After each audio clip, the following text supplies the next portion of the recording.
Notice in accordance with new copy regulations, this episode, Quoth Raven, is intended for ages 16 and up. While some of the content we will feature is kid-friendly, the context of the episode is to address adults and inform them of said content for them to research as consumers in service of their youth.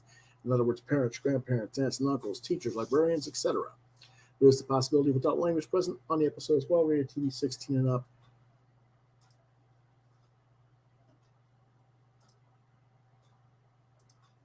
Monster Fan says, Hail Raven. Hail Monster Fan. I'm your host, Louis Brett Raven, 29-year comics writer, illustrator, editor. And today is very cold and miserable, rainy weather outside in the 40s. So I am Lumberjack Superman. That's what I am doing today.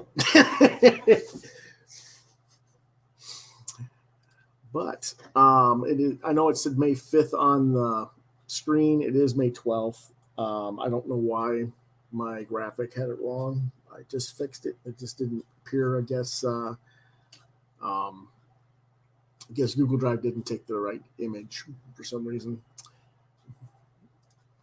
Mark Smith says, I like that flannel. Thanks. I appreciate that. So, it has been a crazy week. So let's go ahead and get started with the reviews.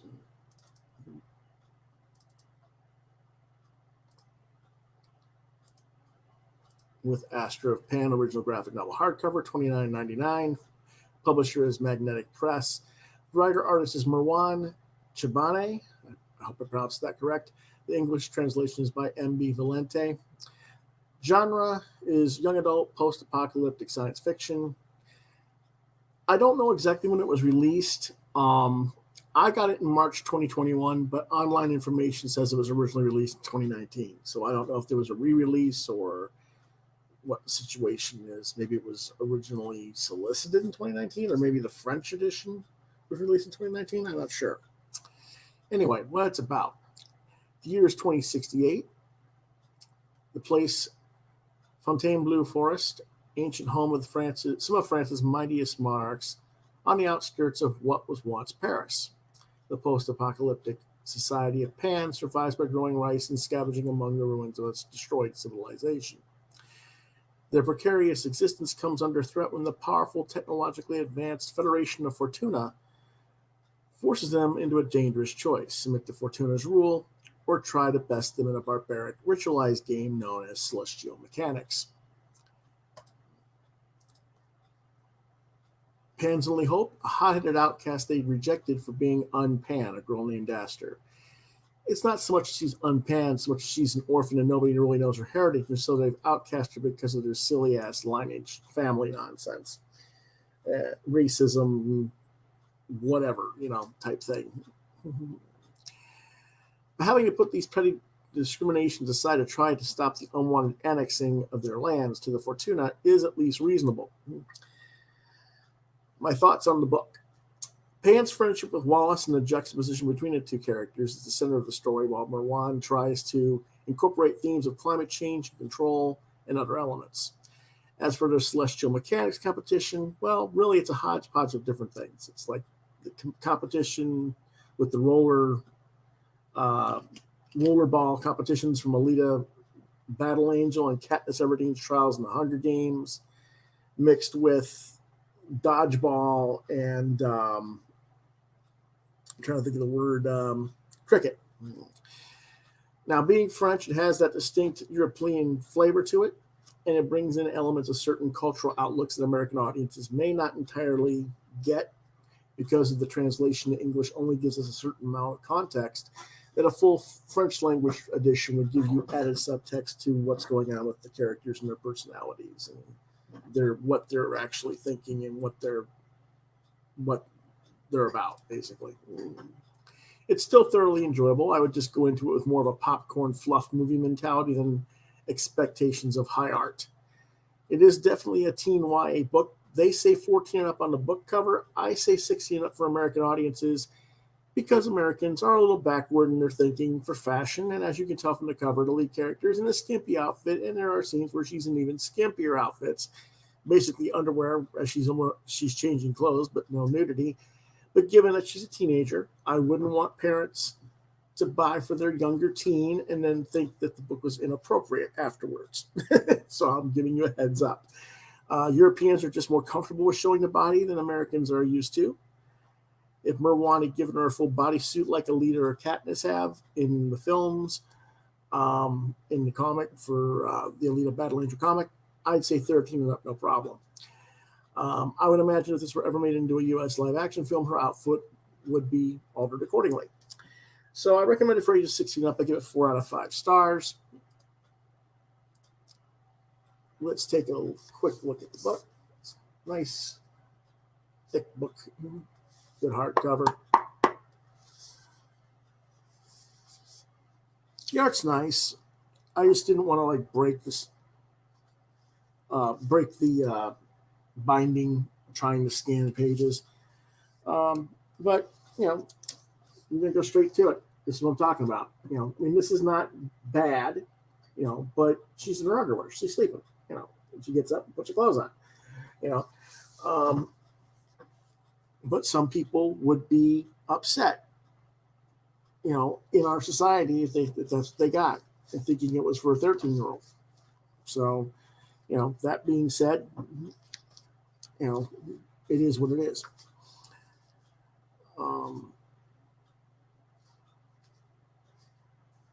But overall, different things.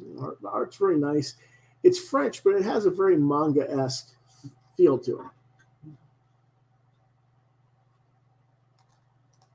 in my opinion. I can see where a lot of manga fans would like this book.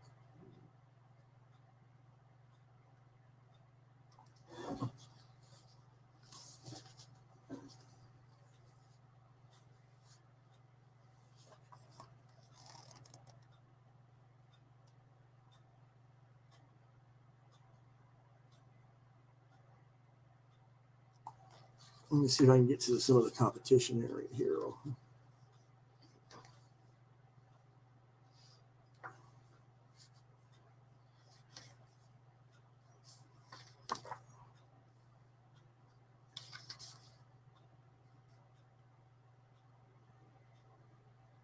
Okay.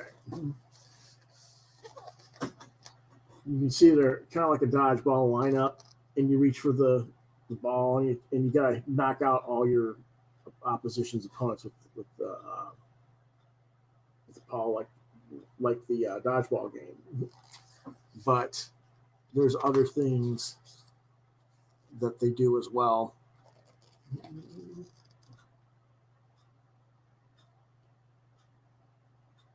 And of course, they throw the one ball, and she dodges that. She doesn't get hit. She dodges it with that Matrix-like backward bend.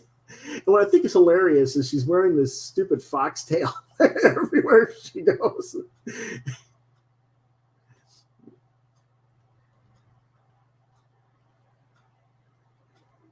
So, of course, in that panel where she bends over, the foxtail goes up between her legs. It looks silly, but, get a little bit more closer look. I mean, by that foxtail behind her. Anyway, 4 stars. Good book.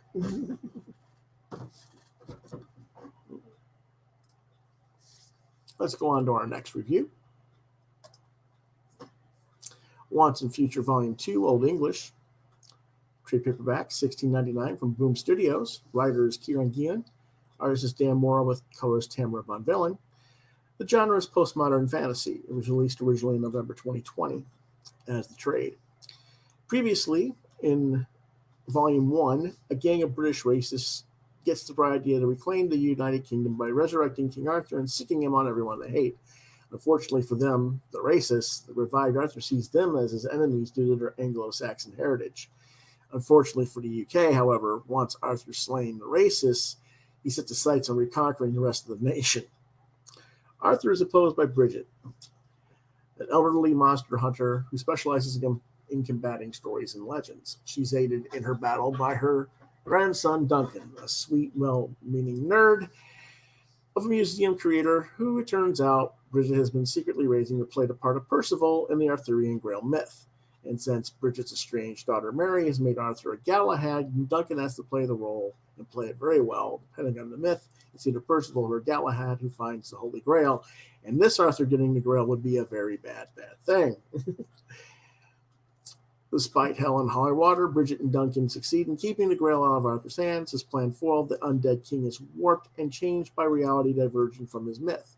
Duncan's lost all trust in his grandmother, but agrees to step into her shoes as the UK's resident lead monster hunter. And in the space between worlds, Mary meets a Merlin. And now to this book. Duncan is learning his role as a UK's monster hunter while Bridget acts as coach or watcher. Bridget is mentoring him as best she can despite their semi-estrangement. Rose, Duncan's equally new to this situation, liaison with the UK's government and his one-time date, is moving forward with the situation as best as she can as well.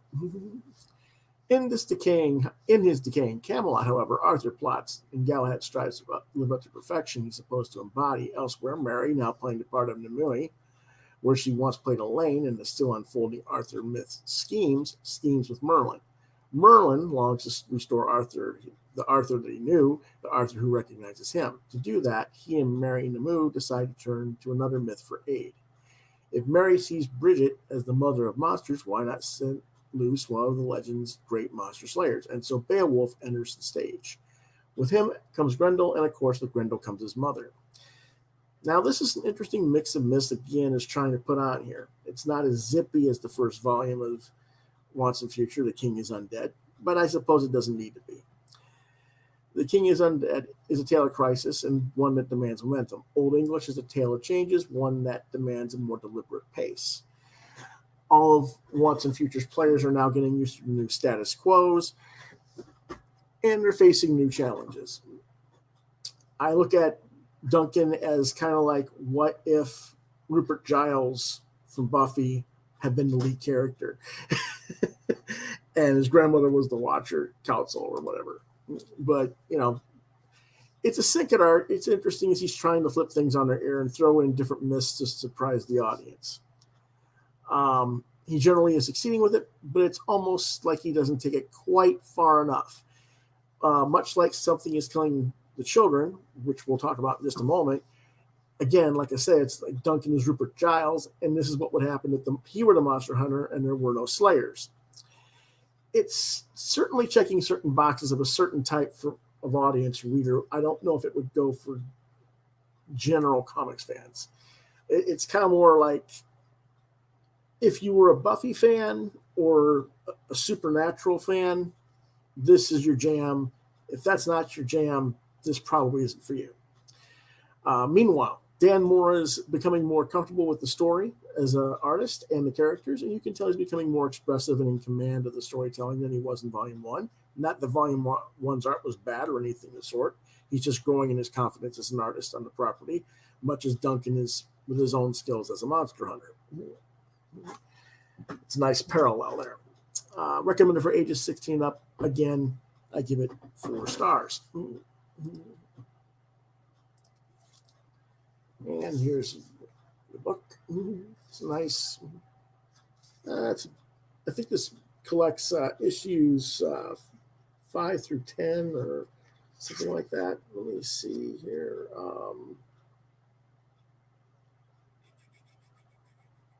7 through 12. Pardon me. Some very nice art. Like I said, Moore is doing some nice stuff.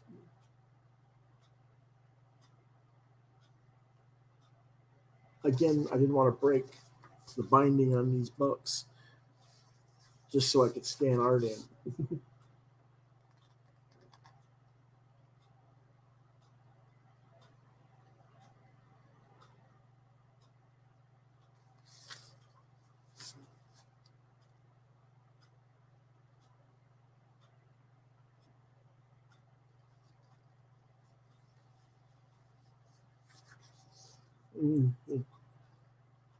Hanging up on people, hanging up on his grandma, talking to Rose about what's going on.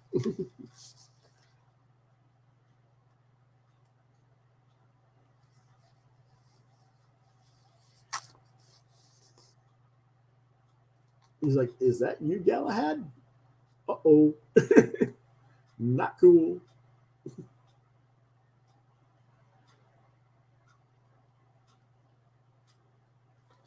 Anyway, very enjoyable. Now, we were just mentioning Something is Killing the Children. I believe that is our next book. And it is. Something is Killing the Children, Volume 2, paperback. It's $14.99, I believe.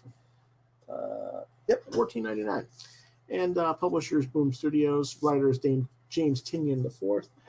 Artist is Werther Dell'Edera. Colorist is Michael Muerto. The genre is supernatural horror. It was released November 25th, 2020. And what it's about? Well, Erica Slaughter may have slain the monster, terrorizing the small Wisconsin town of Archer's Peak last trade story. But the horror is far from over. As her mysterious handler arrives in town to clean up the mess she's made and to quarantine the townsfolk, Erica sets off deeper into the woods around the town because the monster she killed was a mother, and now she has to kill all the children off too.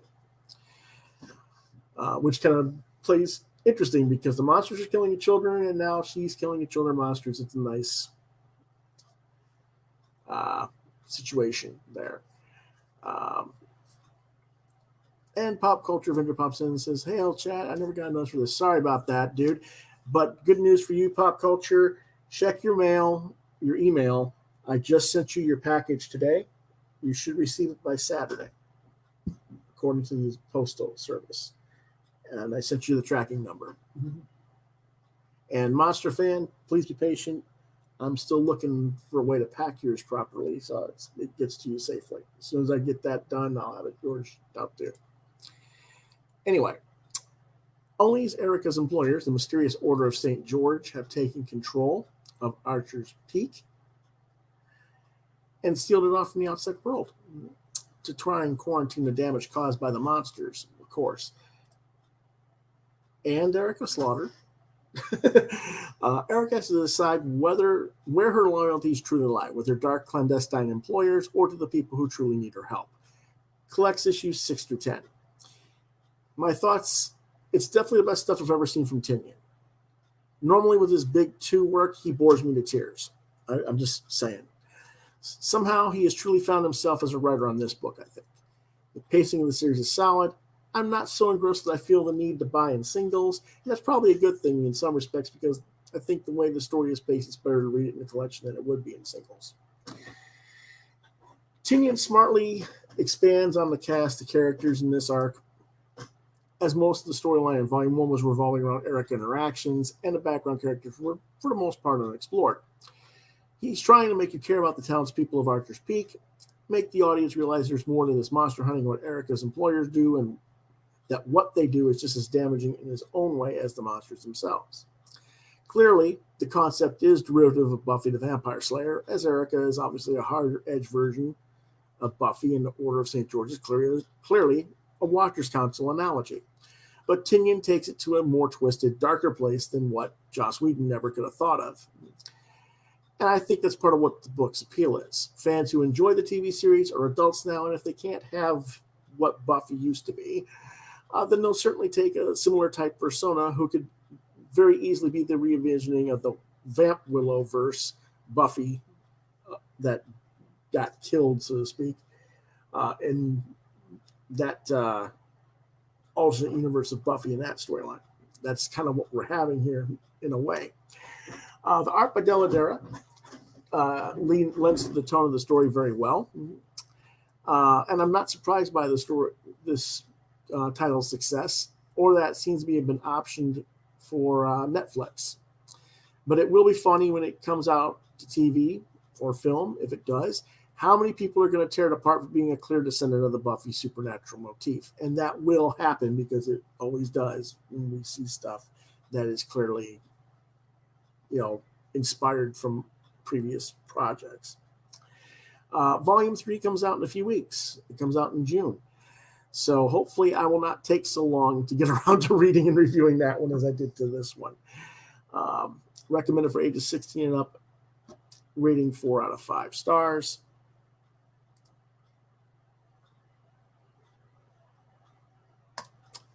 And Pop Culture says sounds good for his product, his thing being shipped. And Monster Fence says no rush. Well, it's not that it's about rush. It's it's just that I've had a couple of other people who ordered bigger prints like what you ordered, and I had a hard time getting it shipped to them. One guy's been waiting a long time. I'm not going to say how long, but if I can figure out how to get yours done, I can contact him and get his to him as well. I think I've got a solution. I just got to make sure it works. But let's take a quick look on Something Is Killing Children, Volume 2. I always think it's funny that they got this like big smoky eye, and then the other side of her face is like covered with hair. Yeah, it's like,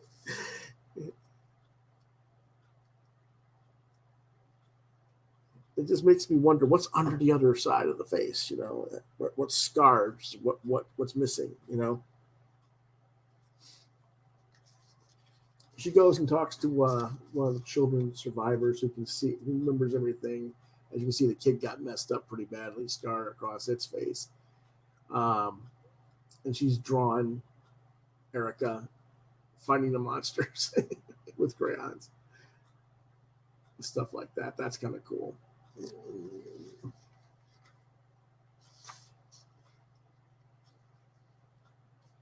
And then Chicago is where the Order of St. George is based, and they got this clandestine mansion with trees all around it in the middle of Chicago somehow.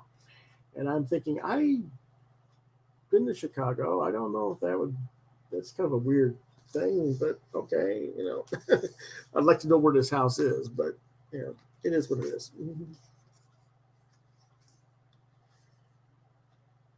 They bring some of the bodies into the school gym because the morgue is too small to do what they got to do. So they got them inside the gym, which I think is kind of crazy, but if that's the best place for it, I guess. Excellent scene here of Erica hunting.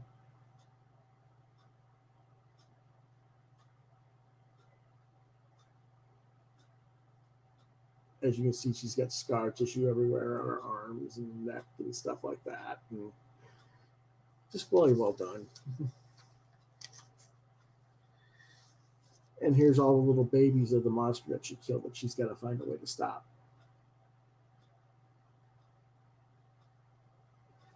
And meanwhile, her watcher, or her handler, whatever you want to call her, is basically like trying to really screw up. So, meanwhile, one of the kids that survives is talking to the police, and they're trying to see who remembers what. And of course, nobody's supposed to remember any of this stuff, so who knows what happens or who's going to control what as they try to control the town. It's a pretty good story overall. I do wish, though, I'd see something a little bit different with Erica getting her face covered up. But there's a few other minor things in here. I mean, obviously, this is why it's 16 up. Tear the poor kid apart. So, anyway, 4 stars for that one as well. Our next review is STARSIDE number 4, $3.99, self-published by Dylan Klein and Lane Bretschneider, the writers, and artist Jordan Chow, genre science fiction. Released, I got it last week, so let's just say May 2021. I got it in the mail. This is a crowdfunded book. I could not find my copies of 1 through 3. I know I have them in the house somewhere. So I had to go back through my archives and basically watch the interview that I did with Dylan and Lane about the series and my reviews of the previous issues. So this is what I came back with. Quick overall review. Jack is a human who was abducted by the alien Sylvans and attacked on Earth and brought across the galaxy. He has no idea where he is. His ship crash landed on a planet, and he was a sole survivor. He gets to a city called Avon, where he's befriended by an alien pilot and scavenger named Riggs, who helps him evade a Sylvan search crew. And now Jack is taking Riggs out to the crash site to scavenge stuff. That's everything in a very tight and compact nutshell of the last 3 issues. So in this issue, they get out to the wreckage, and Riggs is very pleased with what he gets. He gets a bunch of stuff off the wreckage, but he can tell how sad and uncomfortable Jack is with the situation because Jack wants to find a way back home to Earth.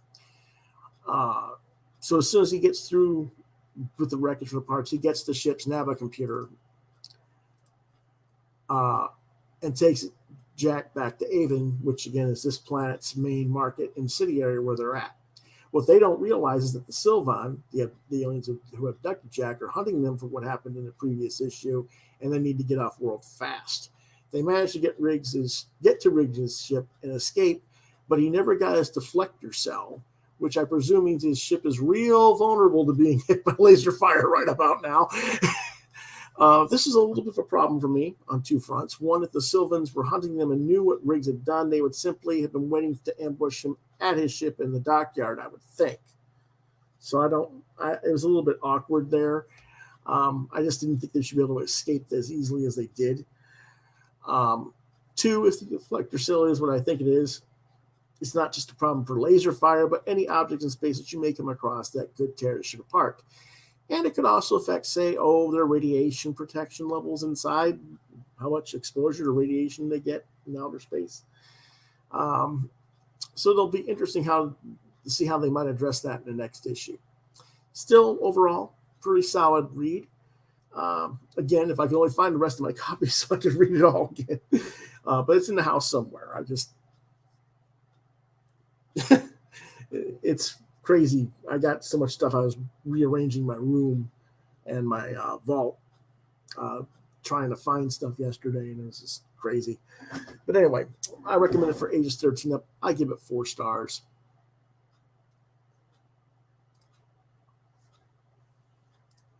And here is the book. I do not think I scanned anything. Nope, I didn't. Okay, just wanted to make sure. Again, issue 4 comes with tattoos. The fake tattoos that you can put on.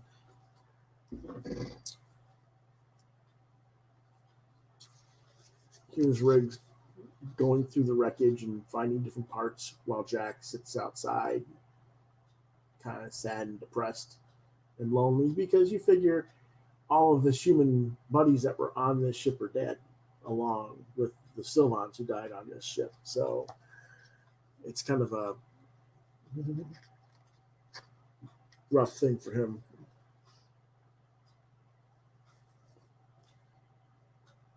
And then, of course, Riggs goes through all the bodies and getting different things. And then he gets the Nava computer, which is the last panel on this page over here. Oops. I'll get to it. There we go, right there.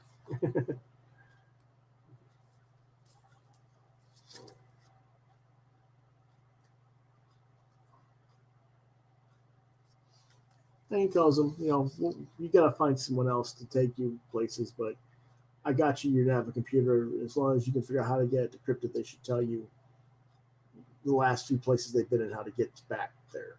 But he tells them, don't expect your planet to be there when you get back, because the Sylvan pretty much destroy everything anyway.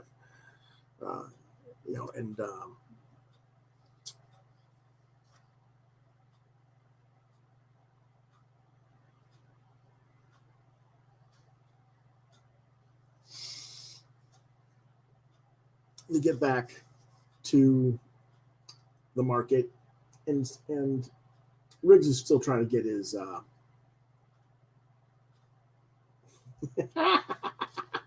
pop culture Avenger asks, did you find your Amazing Fantasy 15? We're going through them. No, I've never had one of those.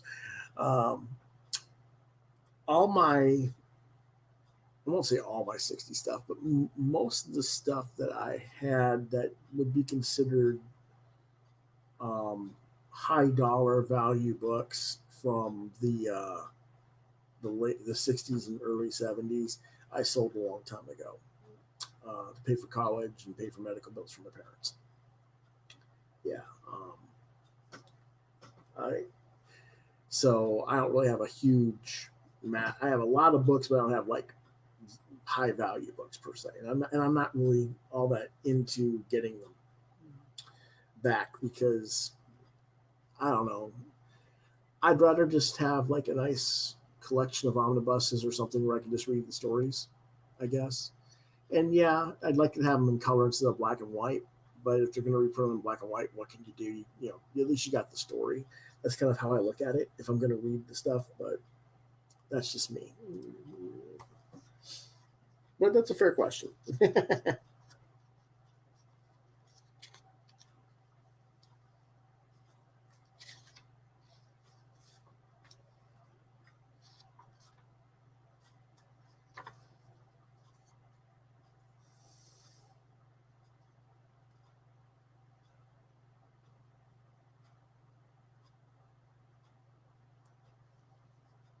Jack gets hit with a laser over his shoulder, grazing shot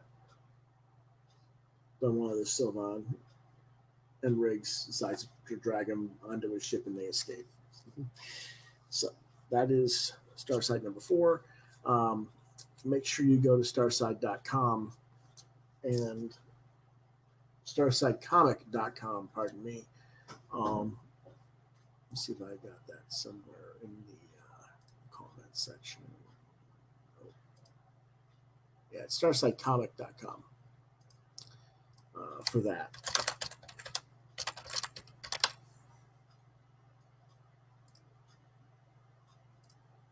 To check it out and order the whole back issues on that.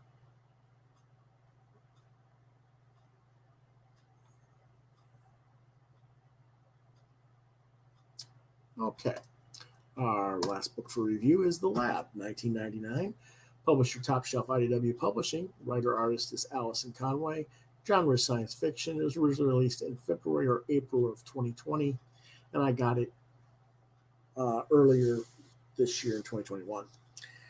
What it's about. This is a wordless visual book, wordless comic, that takes you into the grim machinery of exploitation. Its nameless protagonist is held in solitary captivity and alternately poked, prodded, starved, drugged, and worse. There are brief glimpses of other test subjects undergoing their own ordeals, but they're few and far between. And there's no direct interaction between the characters. They just they see each other through glass walls or tubes that they're in, and they can't. They see each other and they can press against the glass and reach out that way, but they can't really communicate with each other. But is all this abuse and isolation purely arbitrary, or is there a purpose? Allison Conway's debut graphic novel explores a spectrum between lifeless gray and vivid color. It asks uncomfortable questions about the treatment we tolerate and the injustices underlying our modern world. Now, if you liked Broken Land, when I had Drew Morrison on as a guest, you will probably like The Lab as well.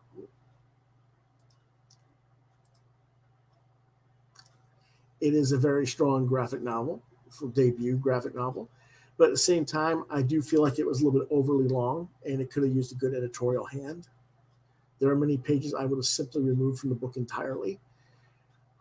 It's not that they don't serve a narrative, they do.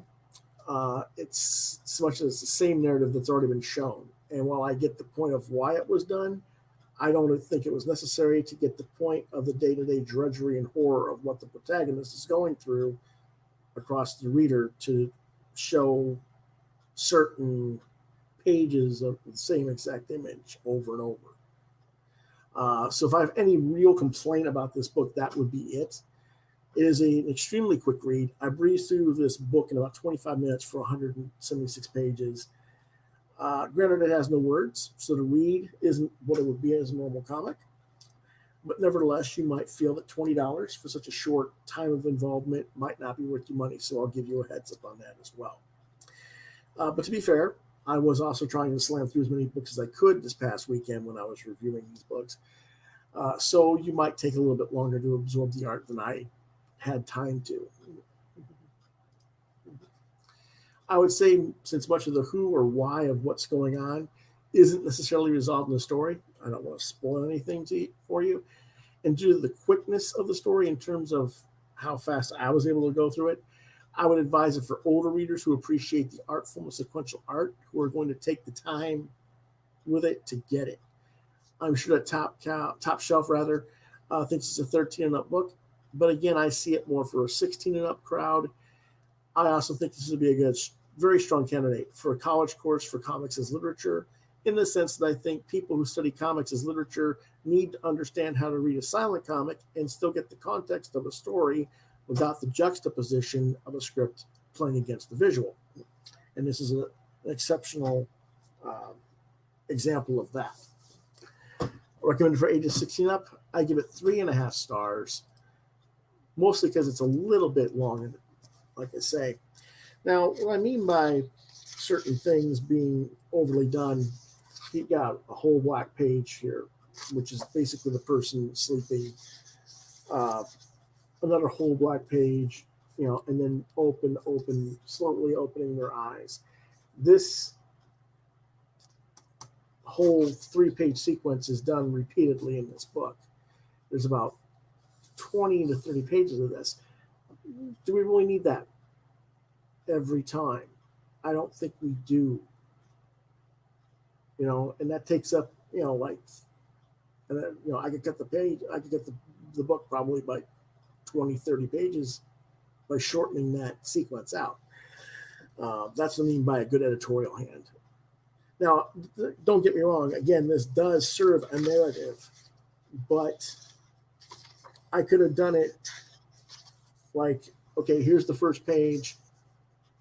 I didn't need the second page. I could have just gone straight to the third page, save the page, save. Just even so much as that little bit of a difference, I think would have been a little bit smoother for the storytelling. But let's take a look at some of the other art here by Allison. They're in a giant lab with all these people in different ones. And you can see them.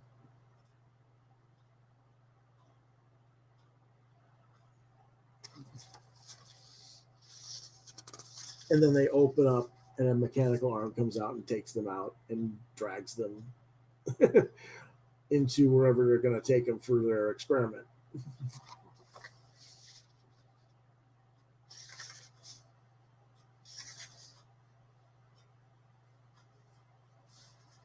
In this case, you're going to mess with the character's eye in this particular experiment. And they go through several torturous experiments throughout the book. And again, there's really not much explanation to it. But like I say, he's just stuck there, and they just keep putting different liquids in the character's eye. And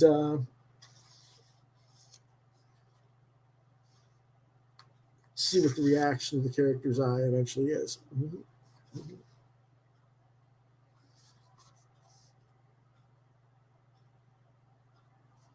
And this whole thing with what goes on with his eye continues throughout the book, as well as other things. He gets injected with stuff and other things. And like I said, he does see other characters.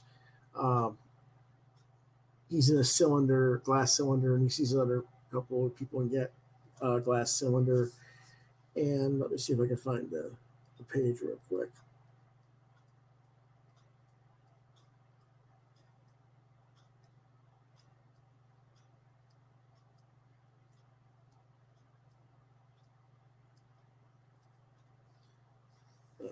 Well, I'll show you what I mean by the injections. Injections in all those places and all across the body, all on the arms, the torso, the legs, just crazy. right? Worse than Captain America getting the super soldier serum.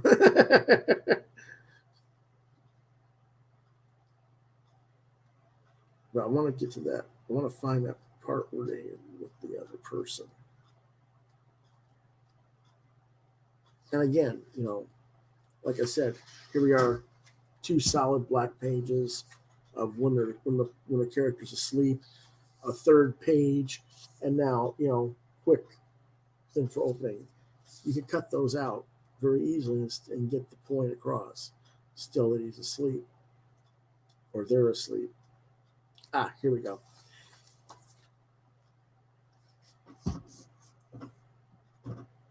You can see like they cut this one open and restitched them up. And you can see there's like dozens and dozens of them in different cylinders, and they can't really communicate with each other. So it's a pretty spooky thing, but certainly worth looking at. And those are our reviews for today. Now, what did I get this week in terms of purchases? Well, I got the last issue of the Resident Alien series. This is the last issue of the entire title. Issue 66 of Your Rides Here. This is, if you've been watching the Resident Alien show on Sci-Fi, this is the comic it's based on. And this is the finale issue where the alien doctor goes home. I haven't read it yet, haven't even looked at it, but I'm looking forward to getting to that. Grendel's Devil's Odyssey, number 6 of 8.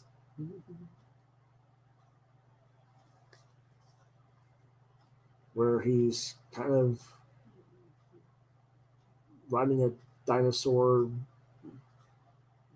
that's sort of is but isn't a dewback. I mean, it looks Star Warsian to me. I can see this it's Darth Maul riding a dewback on Tatooine.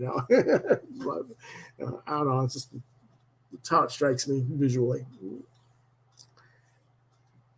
Kanto and the City of Giants. We reviewed number 1 recently. Pop Culture says, good detailed reviews, Raven. Have you read any We Live by Aftershock? Yes, I reviewed that whole series. It's in the archives of the videos. So, yeah. It's okay. I would tell them if they're looking for it that they should be aware at the end of the 5 issues, it opens up to another story arc, to a whole other series, and that turned me off massively because what they did with it was a science fiction story where all these kids were like given alien connections, and they were going to be taken off Earth while Earth was going to be destroyed, and instead it became something else at the end of the storyline. I was like, you kind of just, anyway, was not my favorite thing in that. It kind of ruined my enjoyment for that series at the end. He asks, is the lab a complete story or does it continue? It is a complete story, but I don't feel like it has a conclusion. It has a conclusion, but it could continue to another series, another book, very easily if they wanted to. Again, I don't want to spoil the ending, but I consider it a complete story for what it is. A lot of what Conway does in the book is a lot of symbolism, and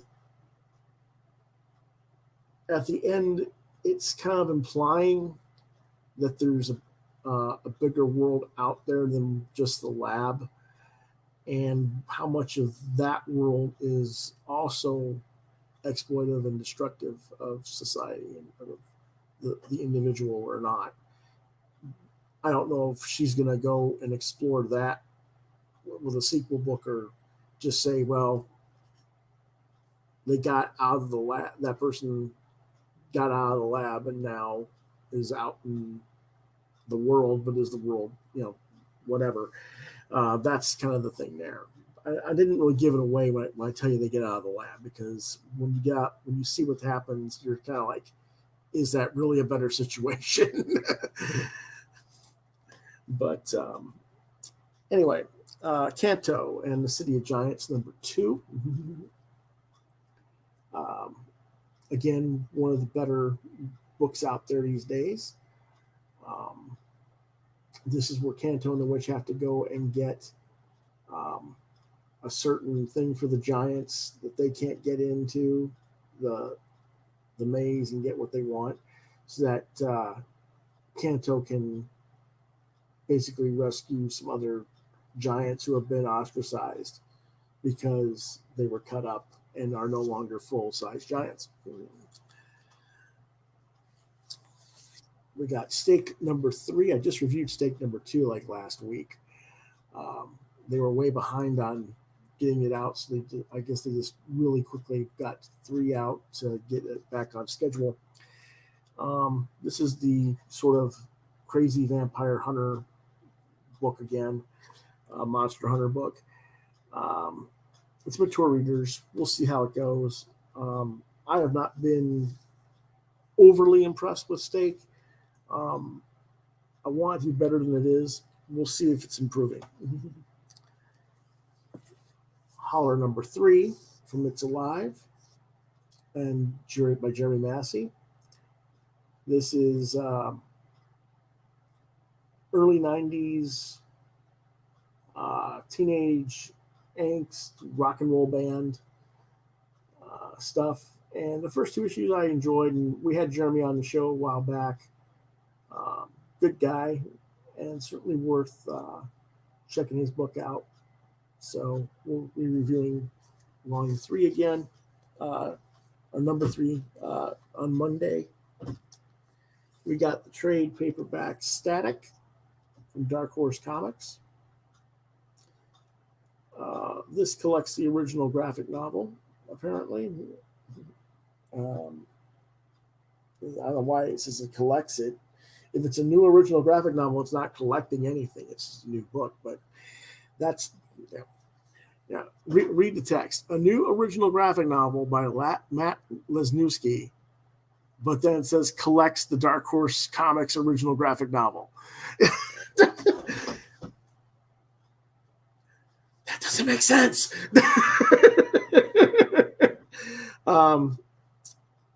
Anyway, I have checked out Lesniewski before and reviewed some of his product in the past and liked it, so I thought I'd give this a turn as well, see what I think of it, and hopefully we'll enjoy that. I reviewed his book, The Freak, and that was a pretty cool book, so we'll go ahead and see what's going on with that.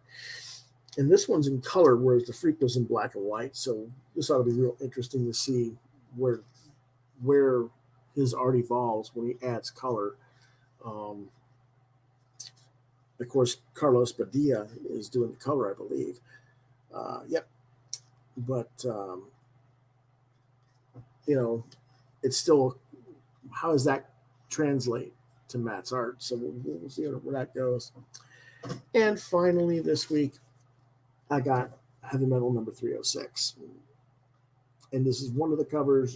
There's another cover, which I didn't buy because I didn't care for it.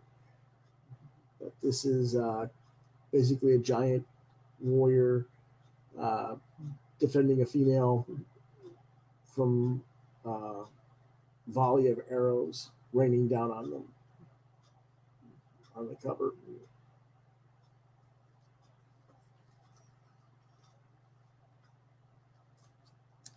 And we'll see what else is going on with this thing.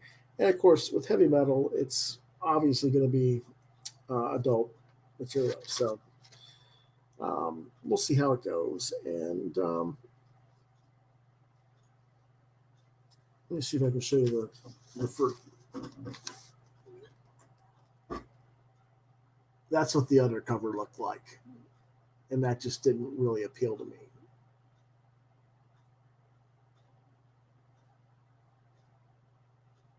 Now, I'm not saying the cover is bad by any means. Just some things grab you and some things don't. Which cover appeals to you guys more? I don't know. I wish that they had not blurred out the heavy metal logo in the background on the cover that I did buy. I like the logo design better, the hot pink of the other one. But I don't know, the figure on that just did not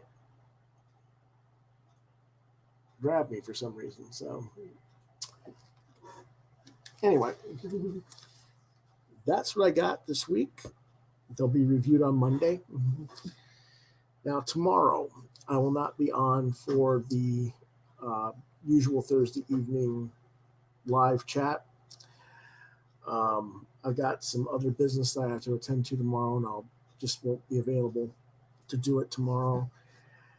And on Friday at 9 p.m., we'll have our Friday genre talk, where I'll be talking about hopefully a variety of fantasy novels and fantasy authors you have not heard of. Obviously, we're going to say yes, Tolkien and Piers Anthony and Mercedes Lackey and Rowling and all these other people but those are the ones you already heard of. Everybody knows those people, and everybody's already read those. So I'm going to try and talk about the ones that people haven't necessarily read. Hopefully, we'll explore that and introduce you guys to some new stuff there. Don't know if we're going to be able to do live draw this weekend or not yet. I just got my lawnmower back from the shop. Hopefully it runs now. It's pouring rain today. It's supposed to rain tomorrow.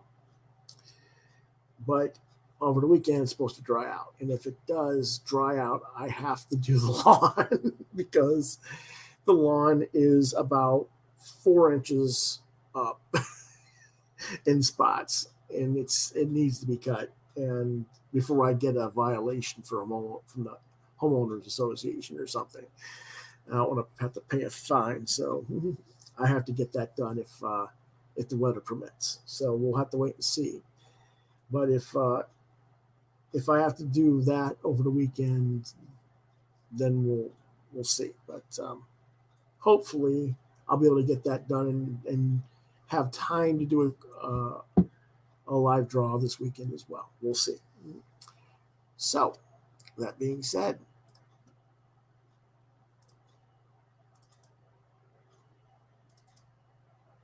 people have been asking me,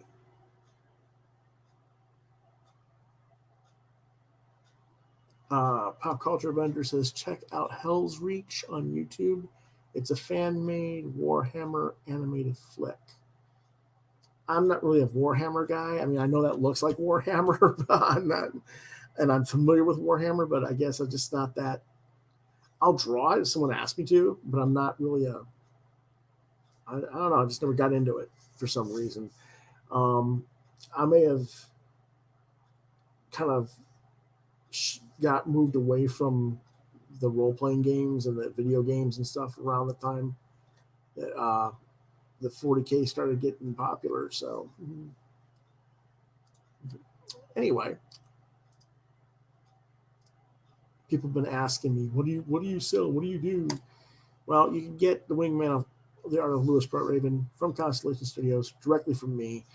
It is a 48-page black and white historical textbook on my early career that covers pretty much the mid-'80s to about 2011. It came out in July of 2011. It's limited edition, had 500 copies printed. I don't know how many copies I've got left, but I got plenty to sell. Again, it covers on my early days in high school doing comic strips to editing Friends comics and then joining and later co-founding different amateur press alliances and then entering the comics industry in the early 90s. Some inking process pieces, lost projects, and projects still to come. Over 50 original images, original artwork dating back to the mid-1980s. The regular edition is $9.95. Say $20 with the shipping and handling. It's like $8 in the folder, with the it's $7.95 with the I'm trying to think of the word for it. The envelope that post office gives you. So 10 plus 10 covers everything for sure. Personalized sketch is 15 plus the shipping and handling, so say 25. Order, PayPal payment, Quoth the Raven, LBR72, gmail.com, subject Wingman Book. When it comes to the sketches, I pretty much do a sketch. And of course, the book is right here where I had a copy. I'll be right back. I hate when it does this.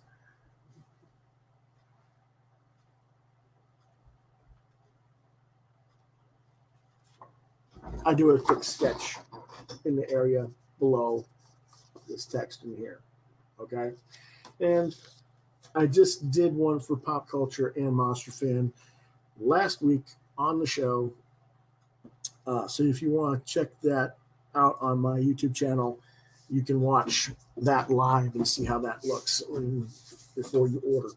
You can order pretty much anything you want as long as it's not nudity or excessive gore. If it's something I'm really not interested in drawing, I'll let you know. But I'm pretty open-minded as far as characters. I just not too much on the gore or the nudity.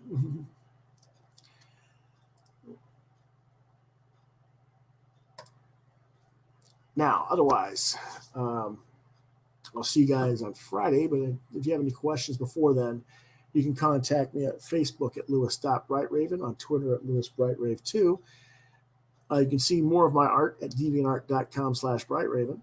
You're watching Quoth the Raven, Lewis Brightraven on YouTube. You can reach me at QuothTheRavenLBR72 at gmail.com. And if you can't reach me there, try LewisBrightRaven at yahoo.com.